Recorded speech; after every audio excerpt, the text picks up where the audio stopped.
Hello friends, welcome to study कर। मैं हूं आपका दोस्त प्रभाकर। आज के इस महत्वपूर्ण लेक्चर में हम आपके साथ डिस्कस करने वाले हैं 26 फरवरी 2024 के मोस्ट इंपॉर्टेंट करंट अफेयर्स के क्वेश्चन। तो आप इस पूरे लेक्चर को बहुत ही ध्यान से लास्ट तक जरूर देखिएगा। आज का पहला और इम्पोर्टेंट क्वेश्चन है, भारत और किस देश के बीच धर्म गार्जन अभ्यास का आयोजन किया जा रहा है? तो इस क्वेश्चन का राइट आंसर हो जाएगा जापान। तो दोस्तों, इस अभ्यास के बारे में कई बार आपसे चर्चा कर चुके हैं कि जो धर्म गार्जियन अभ्यास है ये भारत और जापान के बीच आयोजित किया जाता है। इस साल इसका आयोजन भारत में ही किया जा रहा है और भारत में इसका आयोजन राजस्थान के महाजन फील्ड फायरिंग रेंज में शुरू हुआ है।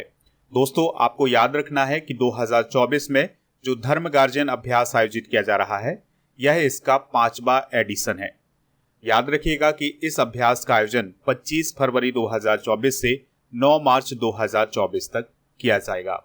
दोस्तों, धर्म गार्जियन अभ्यास एक वार्षिक अभ्यास है, यानी हर साल इसका आयोजन किया जाता है।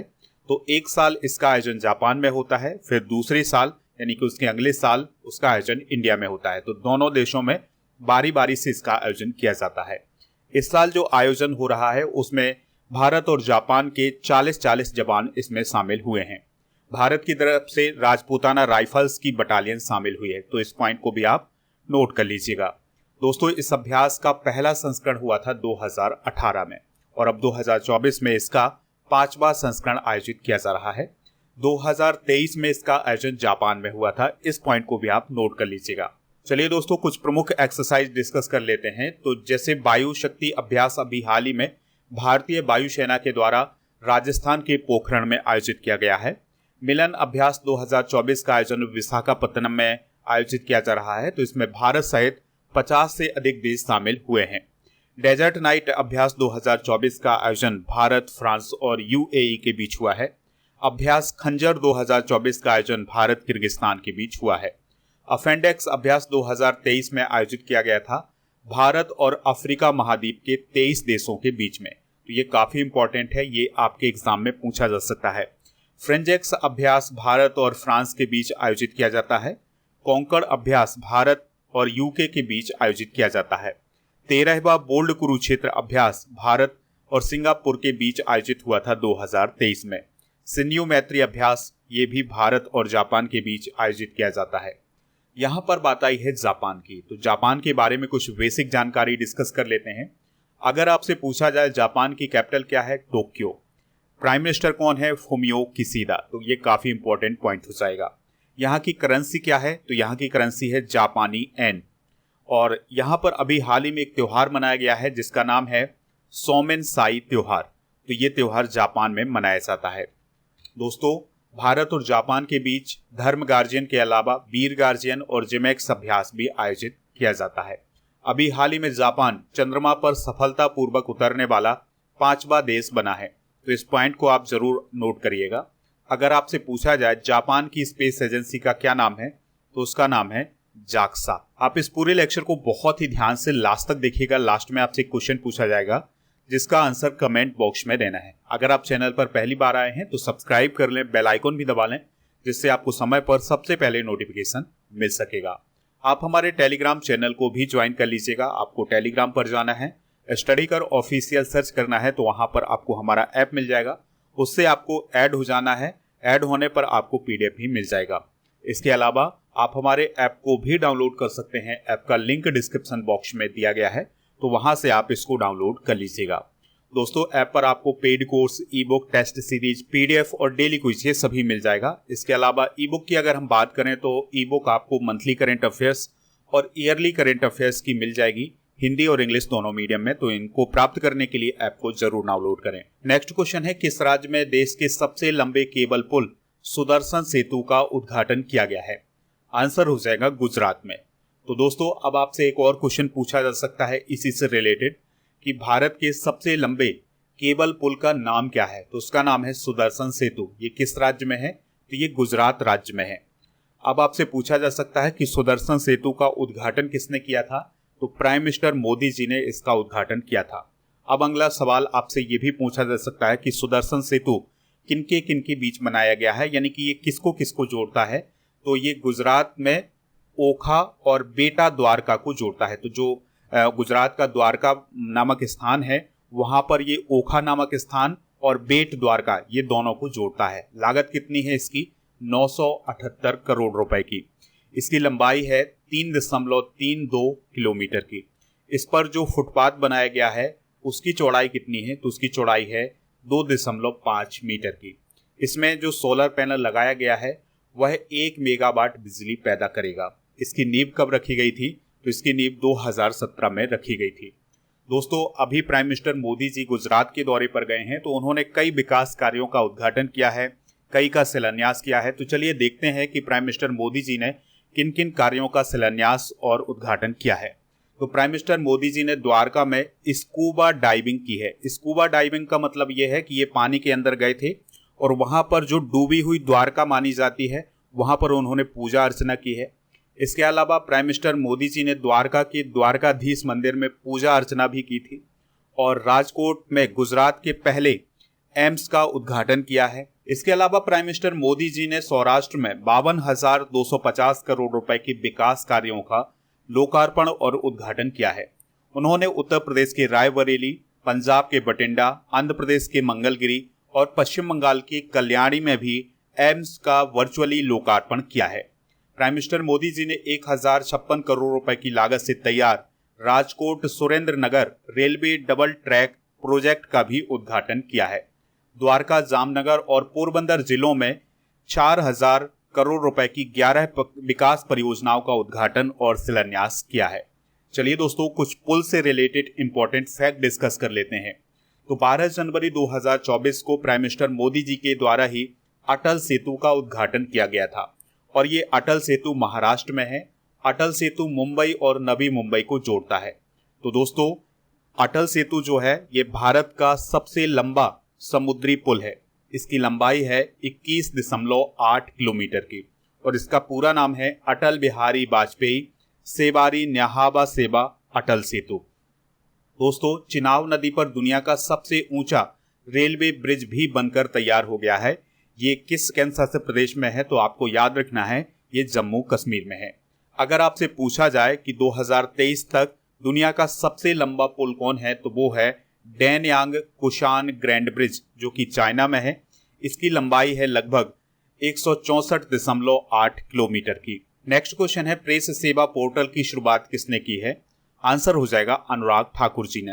तो दोस्तों, अभी हाल ही में सूचना और प्रसारण मंत्री और युवा मामले और खेल मंत्री अनुराग ठाकुर जी ने प्रेस सेवा पोर्टल की शुरुआत की है। इसका उद्देश्य है समाचार पत्र पंजीकरण को सुव्यवस्थित करना, यानी कि जो समाचार पत्र होते हैं और पत्रिकाएं होती हैं उनका जो रजिस्ट्रेशन होता है उसकी प्रक्रिया को सरल बनाने के लिए प्रेस सेवा पोर्टल की शुरुआत की गई है। यहाँ पर बात आई है ऐप और पोर्टल की, तो चलिए डिस्कस कर लेते हैं कुछ प्रमुख ऐप और पोर्टल। जैसे स्वाति पोर्टल को अभी हाल ही में अजय कुमार सूद जी के द्वारा लॉन्च किया गया था। अपना चंद्रयान पोर्टल धर्मेंद्र प्रधान जी के द्वारा लॉन्च किया गया है। ग्राम मंच ऐप पंचायती राज मंत्रालय के द्वारा, कंज्यूमर ऐप उत्तर प्रदेश सरकार के द्वारा, साथी पोर्टल को कृषि मंत्रालय के द्वारा लॉन्च किया गया है। Call before you dig app को प्राइम मिनिस्टर नरेंद्र मोदी जी ने लॉन्च किया था। प्रहरी ऐप को बीएसएफ और गृह मंत्रालय के द्वारा लॉन्च किया गया है। जलदूत ऐप ग्रामीण विकास मंत्रालय के द्वारा और स्केल ऐप शिक्षा मंत्री धर्मेंद्र प्रधान जी के द्वारा लॉन्च किया गया है। नेक्स्ट क्वेश्चन है, अट्टुकल पोंगल किस राज्य में मनाया गया है?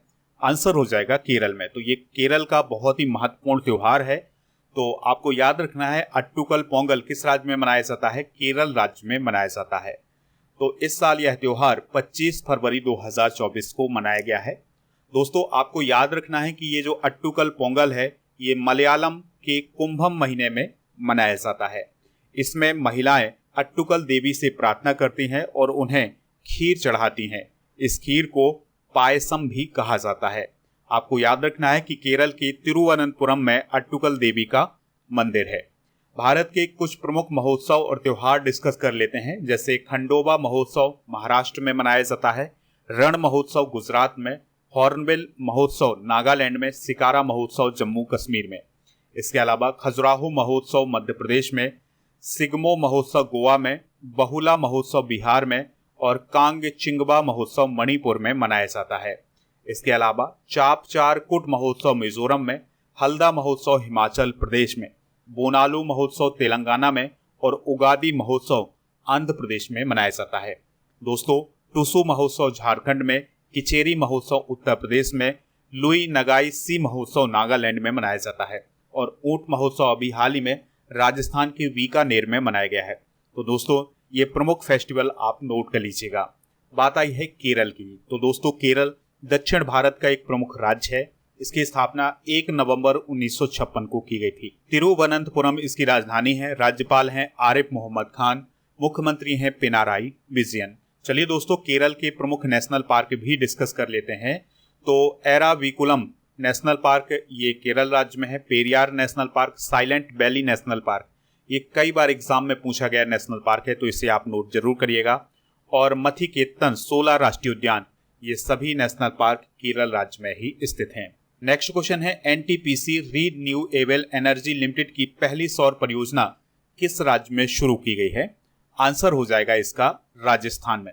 तो देखिए दोस्तों, आपने एनटीपीसी कंपनी तो सुना होगा, उसी की एक शाखा है जिसका नाम है एनटीपीसी रीन्यूएबल एनर्जी लिमिटेड। तो उसकी पहली सौर परियोजना राजस्थान राज्य में शुरू की गई है। तो राजस्थान के छत्तरगढ़ में यह परियोजना शुरू की गई है और अभी जो परियोजना शुरू की गई है उसकी क्षमता है 70 मेगावाट की। देखिए, छत्तरगढ़ में जो परियोजना बनाई जा रही है या परियोजना शुरू की जाएगी उसकी कुल क्षमता है 150 मेगावाट की, लेकिन अभी शुरुआत जो हुई है वो 70 मेगावाट से हुई है। मार्च तक 150 मेगावाट की क्षमता के साथ इसे शुरू किया जाएगा। दोस्तों, यह परियोजना प्रति वर्ष 370 मिलियन यूनिट ऊर्जा का उत्पादन करेगी। वर्तमान में एनटीपीसी रीन्यूएबल एनर्जी लिमिटेड की पूरे देश में 17 परियोजनाएं क्रियान्वित हैं, जिनकी कुल क्षमता 6000 मेगावाट से अधिक है। दोस्तों, बात करते हैं एनटीपीसी की। तो एनटीपीसी का फुल फॉर्म क्या होता है? National thermal power corporation limited, और यह विद्युत मंत्रालय के तहत एक केंद्रीय पीएसयू है, यानी कि सरकारी उपक्रम है। भारत का सबसे बड़ा ऊर्जा समूह माना जाता है एनटीपीसी। इसकी स्थापना 1975 में की गई थी। दोस्तों, 2010 में इसे महारत्न कंपनी का दर्जा दिया गया था। इसके वर्तमान में चेयरमैन कौन है? गुरदीप सिंह।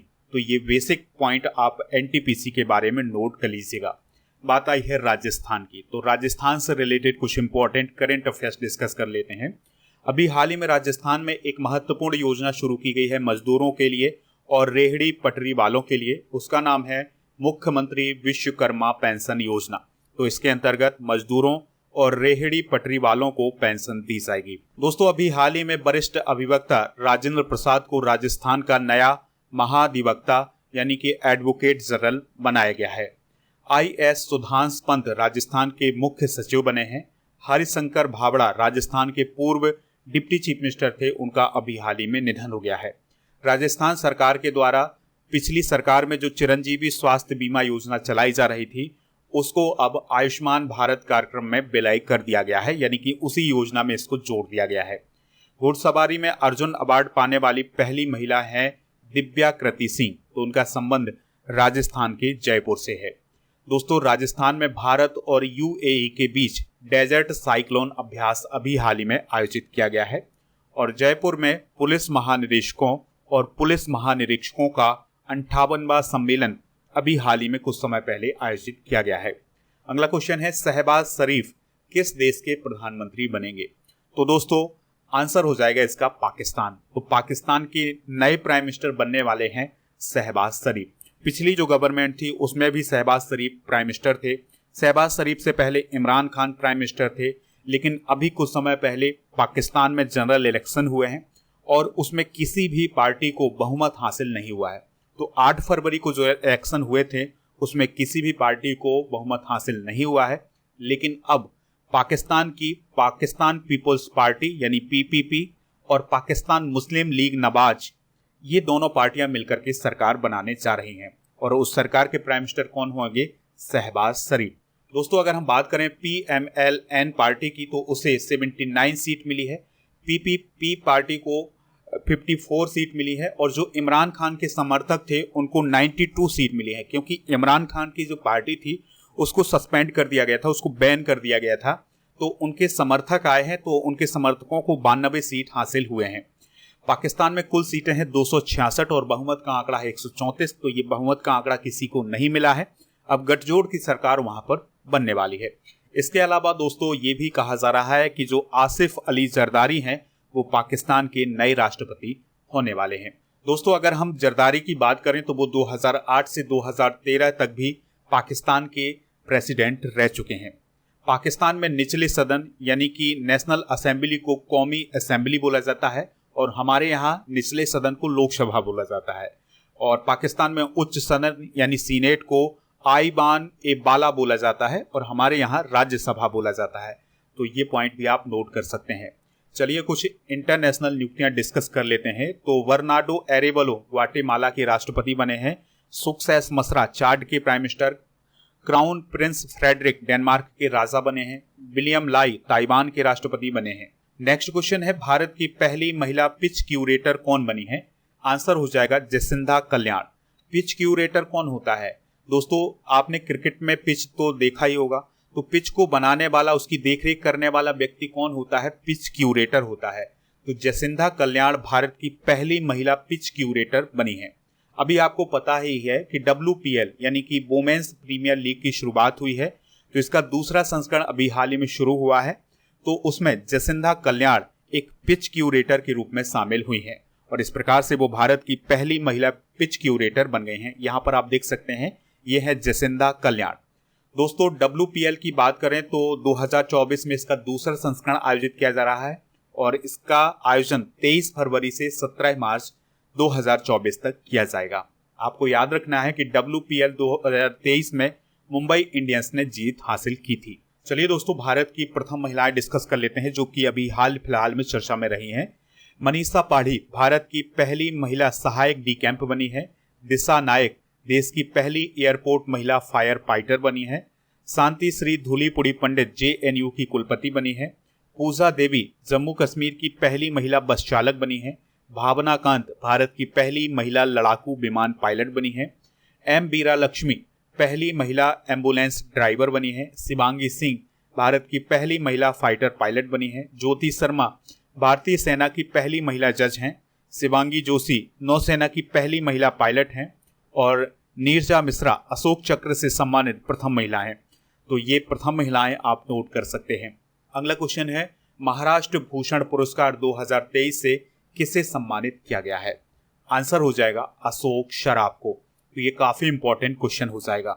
तो दोस्तों चीफ मिनिस्टर एकनाथ शिंदे ने एक्टर अशोक सराफ को 22 फरवरी को महाराष्ट्र भूषण अवार्ड से सम्मानित किया है। दोस्तों आपको याद रखना है कि महाराष्ट्र का सबसे बड़ा नागरिक सम्मान कौन है? महाराष्ट्र भूषण सम्मान। तो इससे अभी किसे सम्मानित किया गया है? एक्टर अशोक सराफ को। अशोक सराफ ने धारावाहिक हम 5 में काम किया है। ठीक है, तो एक काफी फेमस धारावाहिक रहा है जिसका नाम रहा है हम 5। तो उसमें अशोक सराफ ने काम किया हुआ है।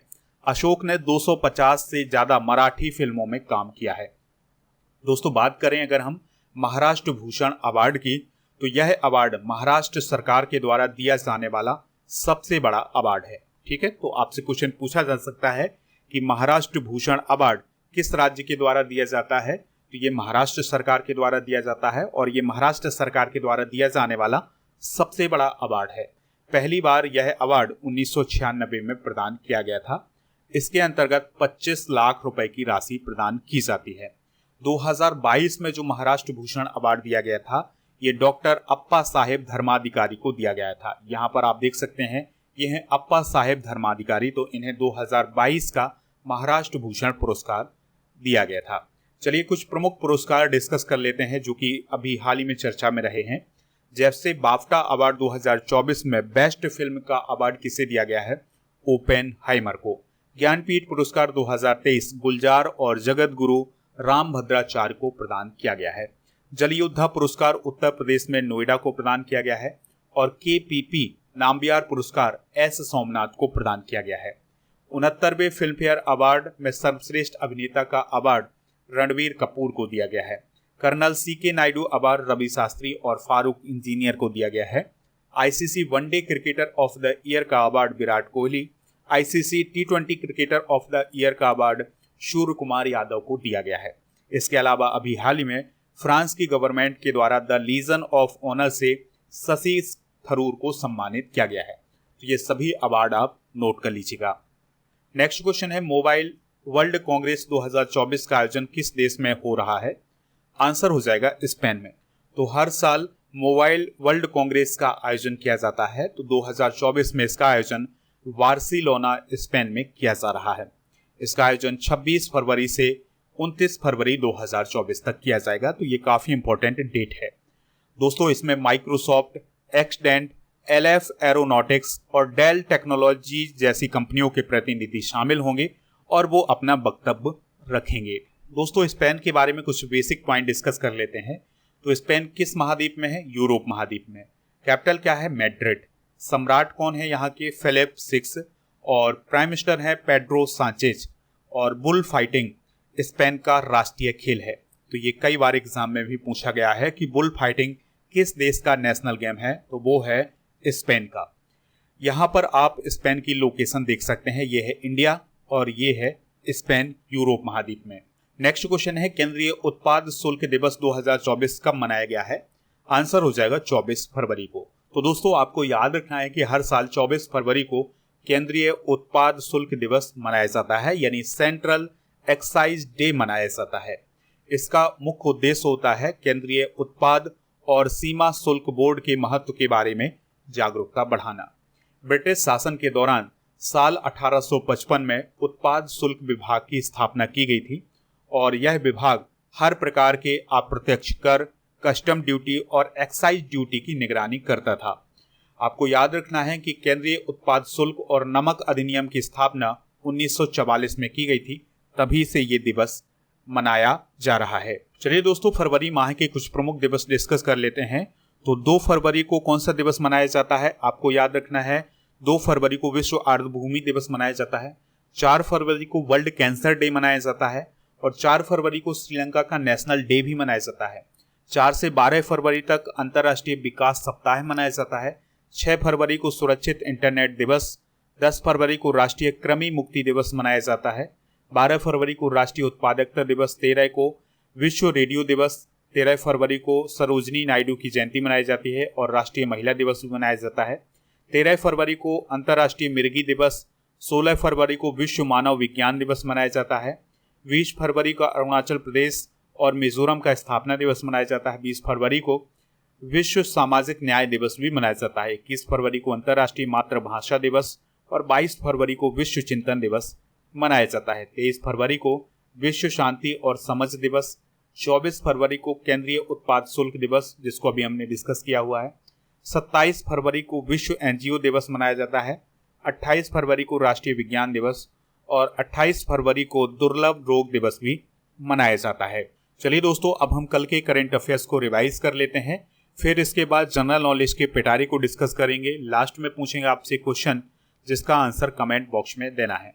तो कल का पहला क्वेश्चन था, SJVN ग्रीन एनर्जी लिमिटेड ने किस राज्य में गुजराई सौर ऊर्जा स्टेशन चालू किया है? उत्तर प्रदेश में। अरुणाचल प्रदेश सरकार ने किसके साथ विशेष बाघ संरक्षण बल यानी STPF स्थापित करने के लिए समझौता किया है? NTCA के साथ। साइबर क्राइम रिपोर्ट 2024 के अनुसार भारत किस स्थान पर है? 80। इंडस ऐप स्टोर किसने लॉन्च किया है? फोन पे ने। जेफरीज के अनुमान के मुताबिक भारत किस वर्ष तक विश्व की तीसरी सबसे बड़ी अर्थव्यवस्था बन जाएगा? 2027 तक। सर्वोच्च न्यायालय परिसर में आयुष समग्र आरोग्य केंद्र का उद्घाटन किसने किया है? DY चंद्रचूड़ ने। किस बोर्ड के द्वारा ओपन बुक एग्जाम आयोजित कराने की योजना बनाई जा रही है? CBSE के द्वारा। एशियाई ट्रैक साइकिलिंग चैंपियनशिप में भारत ने जूनियर महिला टीम स्प्रिंट इवेंट में कौन सा मेडल जीता है? गोल्ड।